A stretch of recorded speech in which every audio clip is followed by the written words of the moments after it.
Le Journal de la Ville, le premier magazine de l'information provinciale.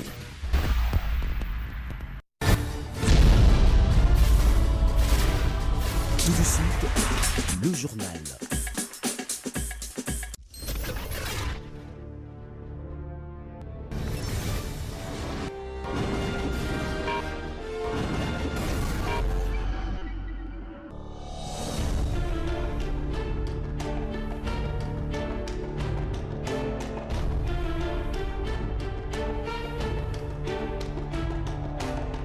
Madame, Messieurs, bienvenue à cette session d'information du Journal de la Ville dont voici l'essentiel. Dans un communiqué publié ce jeudi 7 février, le ministre provincial de Transport, Godard Motemona, met en garde le conducteur de la ville de Kinshasa pour la recrudescence de la pratique de demi-terrain et l'augmentation illicite du prix de la course. Le président de la République, Félix-Antoine Tshisekedi, séjourne depuis cet après-midi en République du Congo où il a été reçu par son homologue Denis Sassou Nguesso. En religion, le cardinal Laurent Mosengo Passien ne fait plus partie du C9, conseil cardinaux chargé d'aider le pape pour des raisons d'âge. Voilà tout pour le sommaire. Tout de suite, le détail.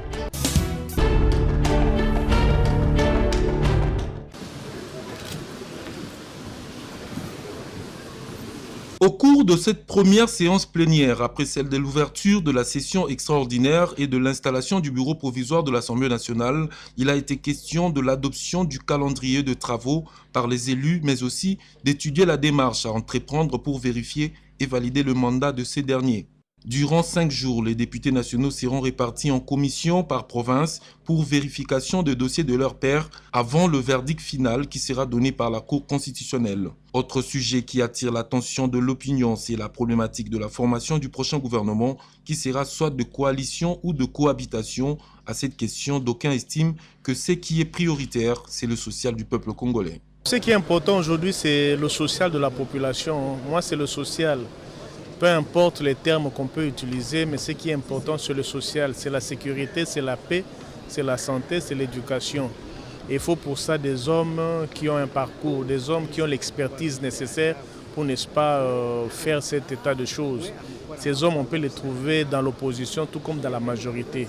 Il faut sûrement avoir le courage de reconnaître en chaque Congolais ses mérites, ses compétences pour lui confier le destin du pays. C'est ça qui est important.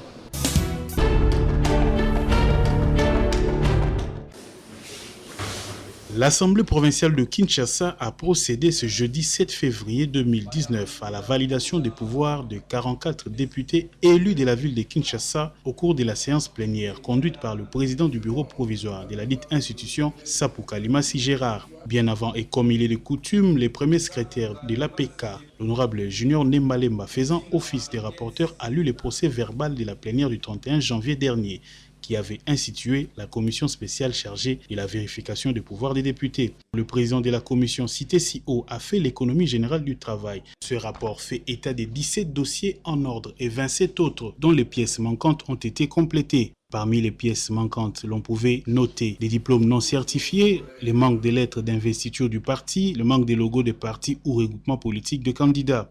Cette commission était assistée par les experts de l'Assemblée provinciale, entre autres le directeur de cabinet du président du bureau provisoire Jacques Mondonga, y compris les experts de la CENI. Au nom de tous les membres du bureau provisoire et au mien propre, je tiens à remercier tous les honorables députés pour la discipline, la collaboration et l'esprit de compréhension dont ils ont fait montre pour l'accomplissement de cette tâche.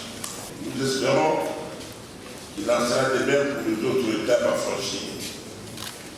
Nos remerciements s'adressent également au personnel tant politique actif pour leur accompagnement. Le bureau provisoire vient là de franchir une grande étape de sa mission. D'autres étapes restent encore à suivre au cours de cette session extraordinaire jusqu'à l'installation au mois de mars prochain du bureau définitif de l'organe délibérant de la capitale congolaise.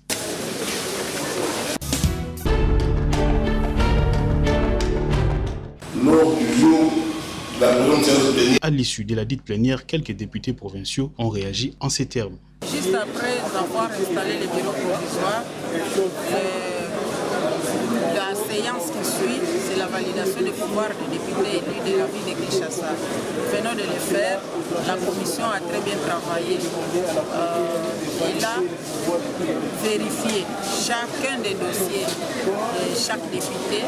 En tout cas, c'était très bien passé, il n'y avait pas d'objection. À partir d'aujourd'hui, la population quinoise peut nous compter parmi les avocats de Kinshasa, leurs défenseurs, parce que nous sommes là pour ça et nous sommes votés pour ça. Nous les remercions encore une fois, parce que c'est le travail qu'ils nous donnent. Merci. Nous parlerons du mais par contre, je constate que l'Assemblée provinciale est totalement dépourvue des moyens. Déjà, les pouvoirs a des difficultés pour avoir des fonds qui permettent de vivre aujourd'hui. Je pense que ça sera cela des défis majeurs. Et je vois bien avec les concours des députés, nous pourrions aider les prochains gouverneurs de la ville, histoire même de mobiliser suffisamment de recettes pour qu'on en trouve non seulement pour la santé provinciale, mais également pour tous les services qui relèvent de son administration et surtout pour l'intérêt de la population de Kinshasa.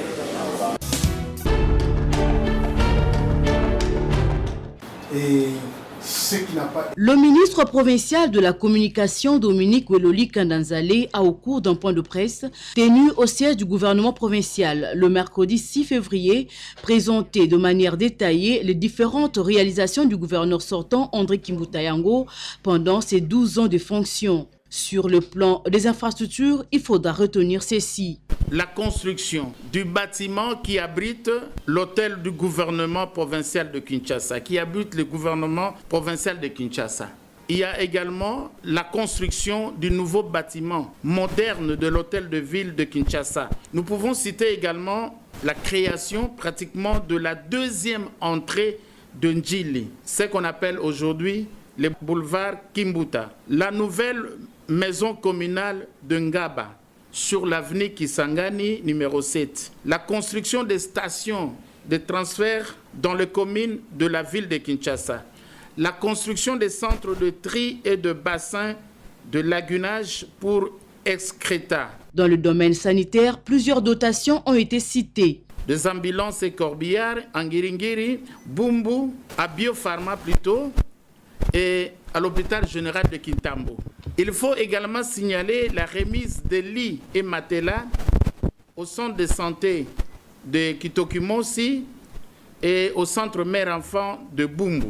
L'acquisition permanente des intras pour le centre de dialyse de Kinshasa et aussi l'acquisition de 21 hémodialyses pour le centre de dialyse de Kinshasa. Du point de vue sécuritaire, des réalisations ont été évoquées. Le gouverneur de la ville a doté la police de matériel roulant, des jeeps et des motos, 10 véhicules anti-incendie sur fonds propres et 5 véhicules anti-incendie qui sont être le fruit de la coopération japonaise grâce justement à son dynamisme.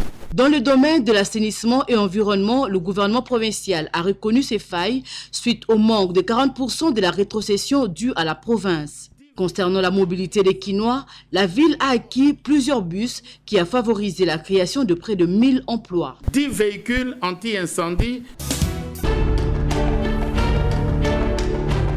La création pratiquement... Après le point de presse, le ministre provincial de la Santé est allé remettre au nom du gouverneur de la ville, André Kimbuta, des équipements à la morgue centrale de Kinshasa, composés des tenues vestimentaires appropriées des standards universels aux agents de la morgue. Les soucis est de voir ces agents travailler dans la plus grande sécurité. Encore une occasion de remercier le gouverneur pour avoir mis au centre de ses préoccupations la santé des Quinois. C'est un honneur pour moi, mais aussi un privilège que de me retrouver ici à la morgue centrale de la ville de Kinshasa à l'occasion de cette cérémonie qui consiste en la remise des équipements et tenues vestimentaires appropriées pour les agents de la morgue. Je voudrais à cette occasion d'abord remercier du fond du cœur Son Excellence, Monsieur le gouverneur de la ville de Kinshasa, André Kimbuta. Dominique Weloli Kandanzale n'a pas aussi manqué de remercier son collègue ministre provincial des Finances pour le décaissement.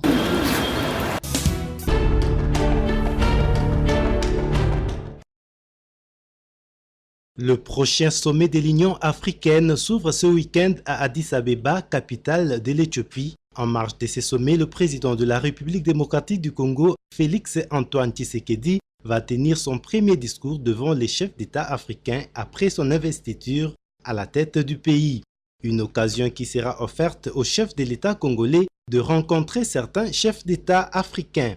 Outre cela, le sommet de l'Union africaine sera également marqué par la passation des commandes de cette organisation entre le président rwandais Paul Kagame, président sortant, et le président de l'Égypte Abdel Fattah al-Sisi, président entrant.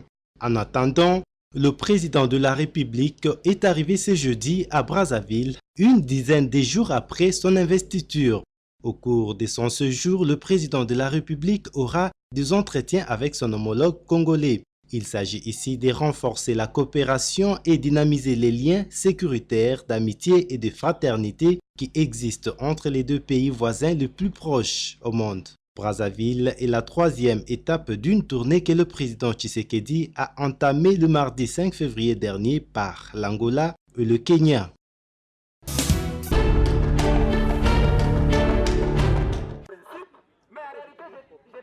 Les mouvements de grève observés dans plusieurs entreprises publiques et privées de l'État, Fidel Kiyangi, président de l'intersyndicale nationale de l'administration publique, est de cœur avec ses collègues fonctionnaires qui revendiquent et déplorent surtout le nombre exagéré d'arriérés des salaires dont les travailleurs sont victimes. C'est trop. Ça signifie qu'il y a une mégestion et la responsabilité n'incombe pas seulement aux dirigeants de cette entreprise.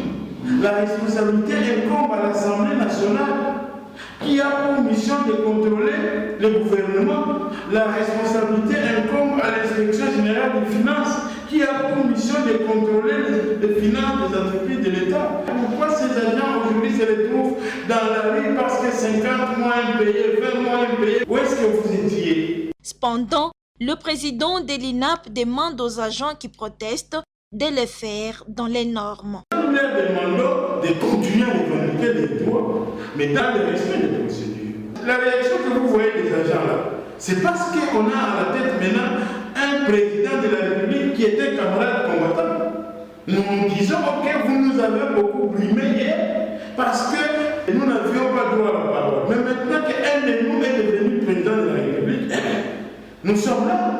Maintenant, vous n'allez plus commencer à venir nous maltraiter. C'est ça le message de toutes ces grèves qui s'observent. Quant au dossier affectation, secrétaire généraux par le ministre de la fonction publique qui fait couler encre et salive, le président de l'INAP précise ceci. L'administration est apolitique. La loi reconnaît au ministre de la fonction publique le pouvoir d'affecter les secrétaires généraux. Il les a affectés. Ce sont des administratifs. Et les communiqués des caméras ne pouvaient pas rétroagir. Son communiqué entré en vigueur le jour où il l'a signé. Mais ce qui était fait avant ces communiqués-là, personne ne peut venir aujourd'hui dire que non, ça ne doit pas se faire.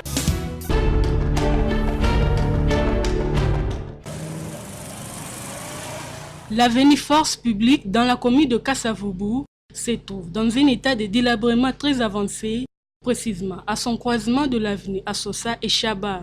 Difficile pour les véhicules, taxi-moto de circuler aisément. Délabrée depuis plusieurs années déjà, cette avenue n'a connu aucune attention des autorités compétentes pour sa réhabilitation. À quelques mètres encore, c'est l'avenue Chaba qui est impraticable depuis aussi plusieurs années à partir de l'avenue Force jusque vers l'avenue Kasavubu. Face à ces tableaux sombres, Les habitants de cette municipalité lancent un cri d'alarme.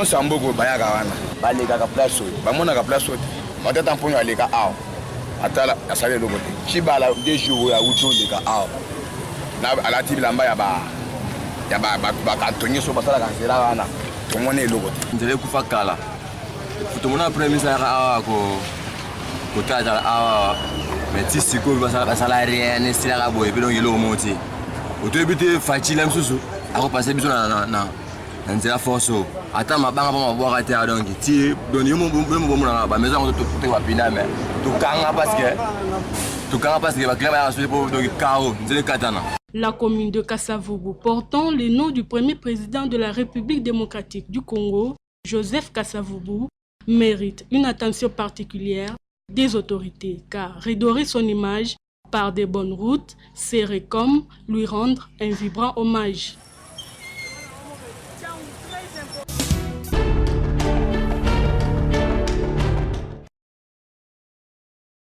Trouver de l'eau potable, c'est la grande difficulté à laquelle ébutaient les habitants du quartier Mikonga et Fobank dans la commune de Lansele.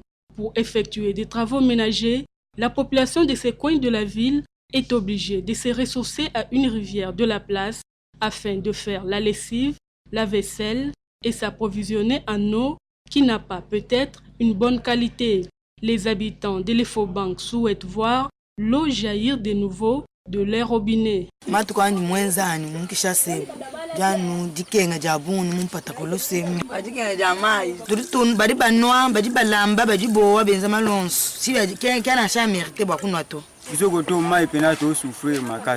Bapompi batia kutu bapompi yango mai bazokata mai bokotoka mai ezati tala ba mama ne bazotoka ba mai ya salite batoka basokola bilamba ezati toko te tosenga na bakonzi bakoki otiela biso ata pompi koto kote bakosove na mai wana ta ba mai tomela ba mai ya salite kotoka ba mai to ya komela ba mai ya salite. Est-ce que bakonzi bazomela ba mai ya salite abo? Ne dit-on pas que l'eau c'est la vie? Malheureusement, en ce 21e siècle, c'est encore une denrée rare malgré le fleuve Congo.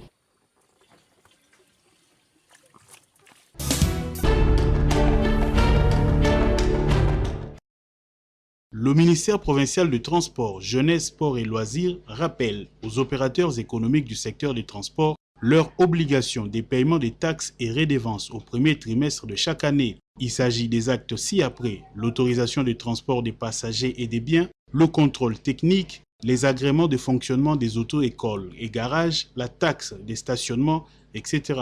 Dépasser le délai des paiements volontaires, un recouvrement forcé sera effectué par le contrôleur de la division urbaine des transports et communications avec comme conséquence la mise en fourrière des véhicules non en règle et paiement des pénalités. Fait à Kinshasa le 1er février 2019, Godard Motemona.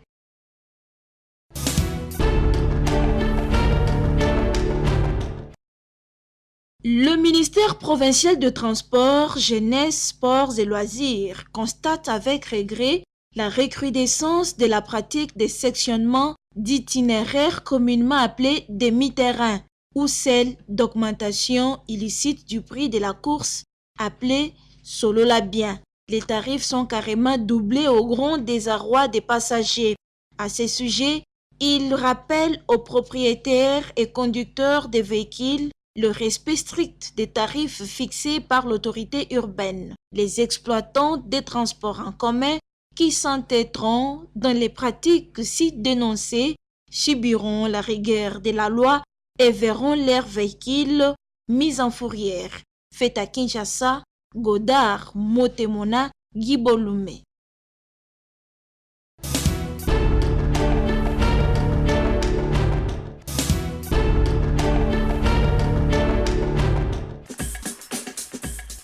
Ce journal est terminé, mesdames, messieurs, merci de l'avoir suivi.